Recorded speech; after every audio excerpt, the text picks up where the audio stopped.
We got some NBA trade rumors to discuss on today's show of NBA Now by Chat Sports. I am Nic Rohloff. We will have a Jimmy Butler update. Are the Nuggets going shopping in the expensive aisle on Rodeo Drive? Plus, the Warriors, are they going to make another move? They were kind of the first team to start the trade saga here.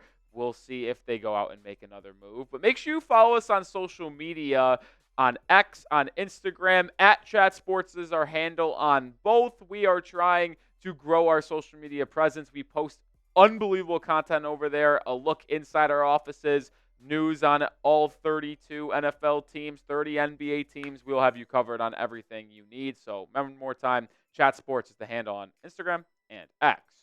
Let's get to Jimmy Butler and the latest on him, because it's been a whirlwind for Butler and Miami. Listen, we heard the original report from Shams that the Heat are willing to listen to offers on Jimmy Butler, and then Shams also named 4 destinations that Butler would prefer, those being the Golden State Warriors, Phoenix Suns, Dallas Mavericks, and Houston Rockets. Well, Jimmy Butler's agent, Bernie Lee, pushed back on this notion and said that Shams essentially had no sources and was making this up. Well, Shams doesn't feel that way, because he actually doubled down on his report, saying to Pat McAfee that this is the most vetted story of his career, which I think is crazy, but that's what he said, and then said the top 2 destinations in Jimmy Butler's mind are the Warriors and the Phoenix Suns. So when you think of those 2 teams potentially making a move for the All-NBA caliber wing, I don't really see the Phoenix Suns happening. That one doesn't make a lot of sense. It seems like Jimmy Butler, if we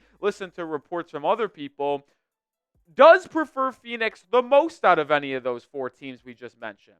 But because of Bradley Beal's no trade clause in his contract, this makes it incredibly difficult for a Butler trade to Phoenix to actually happen, because the Suns are a second apron team, which means they cannot aggregate contracts in a trade to acquire Jimmy Butler, which means one of Kevin Durant, Devin Booker, and Bradley Beal would have to be included in that trade, and he would be the only player leaving the Suns roster if they were taking in Jimmy.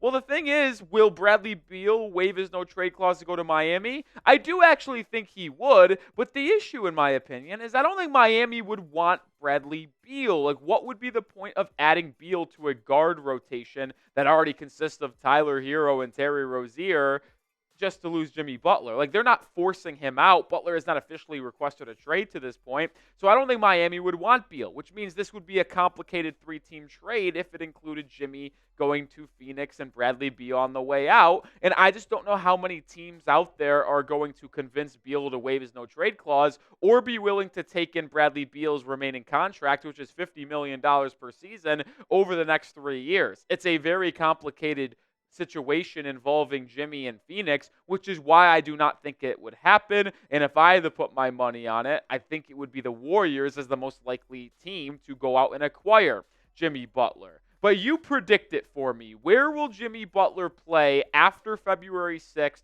which is the NBA trade deadline? February 7th, where is Jimmy Butler playing? Where is he residing? What uniform is he wearing?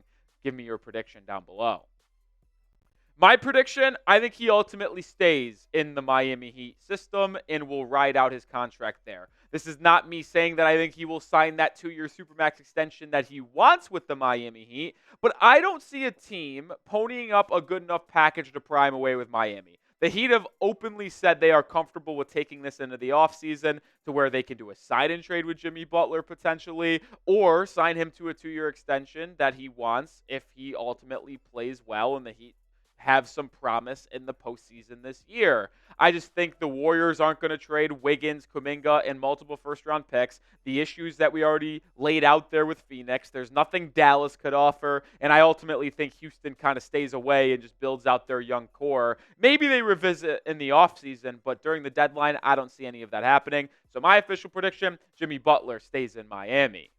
Let's transition it over to a team that has won a championship over the last 3 years, the Denver Nuggets. Are they going to make a splash move? Because the rumors out there are that Denver could be eyeing Brandon Ingram from the New Orleans Pelicans, or even Chicago Bulls guard Zach LaVine. And this is an interesting thing that we have to talk about here because it relates to Michael Porter Jr. and also with Brandon Ingram being potentially out. I actually think he would fit very well in Denver. And we actually talked about this 2 weeks ago on a video here on NBA Now about when Shams reported that Ingram wanted to be a part of a winning culture if moved off of the Pelicans, and the 4 teams that I mentioned, Miami was there, and Denver was on that list. I think he would be a really good third option on the wing next to Nikola Jokic and Jamal Murray. I think he would get to play off-ball more, which would improve his efficiency from beyond the arc, but also alleviate some of the pressure on Jamal Murray to create and initiate all of this offense that him and Jokic do. It feels like in Denver, they're kind of running out of steam because it's solely a Jamal Murray, Nikola Jokic pick and roll, and there's really no other creators there that can create their own bucket. Brandon Ingram would certainly be able to do that. And when you think about the other player here in Zach LaVine, this one's really intriguing because his contract is bad, and I don't know if him and Murray fit well together in the backcourt because of their defensive inefficiencies, but it would be a high-powered offense, and I can only imagine Zach LaVine getting to play off-ball more with Nikola Jokic kind of dominating that low post, drawing 2, and being able to kick it and swing it to LaVine. That's a 45% three-point shooter, at least is capable of being that, especially if he decreases his volume and has more efficient open looks off the catch. I think that fit would be great offensively. I do have questions defensively. And we'll talk about what it means for Michael Porter Jr. and the Nuggets in just a second. But we are sponsored by PrizePicks, the #1 daily fantasy sports platform out there. And they've got so many good deals this holiday season during Picksmas. Yes, you heard that correctly. Make your holidays bigger and brighter with PrizePicks, the best play to get real money action while watching your favorite sports. Enjoy now because this holiday season, PrizePicks is giving away 2 free picks in December, and they're giving away $30+ million in rewards during Picksmas. Think Steph Curry will get more than 5 3-pointers, Giannis more than 35 points. Cook up your hot takes with your friends and win real money this basketball season when you and your crew run your game on PrizePicks. And I play PrizePicks all the time, working with basketball, football, it doesn't really matter. And during bowl season in the college scene, I'm taking more than on George Pettaway, 67.5 rushing yards, former North Carolina Tar Heel, current JMU Duke. And then we mentioned that Picksmas, they're giving away free picks. How about this one? Nikola Jokic, more than half a point on Christmas Day. Take advantage of what PrizePicks is offering. Download the app today and use code CLNS to get $50 instantly after you play your first $5 lineup. One more time, download the app today and use code CLNS to get $50 instantly after you play your first $5 lineup. PrizePicks, run your game.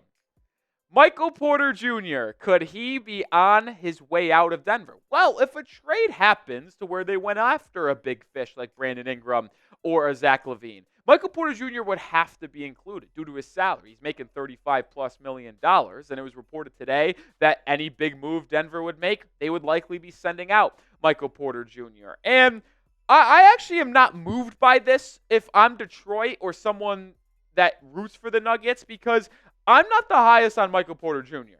I just am not. Like, former highly touted NBA prospect ended up getting taken 14th in the draft by the Nuggets at the end of the lottery, and he's having a good season. He's averaging 18.5 points per game, 7.1 boards, 51% from the field, 38.5% from 3. It's good numbers. It is. But my concern is this. Is there an ability for him to create? I don't know if there is. I think if he's put on a team by himself, it would be an absolute disaster. You got to think about this. His numbers are inflated because he plays with Nikola Jokic. We mentioned a little bit earlier with LaVine and how his efficiency would probably skyrocket playing with Jokic because of the amount of attention he gets inside the post and the way he's able to pass and see people cutting backdoor, reverse, and stuff like that. Like, Jokic is a 101 in terms of what he brings in and how much of an offensive juggernaut he is. Let's just say Michael Porter Jr. is traded to the Chicago Bulls for Zach LaVine.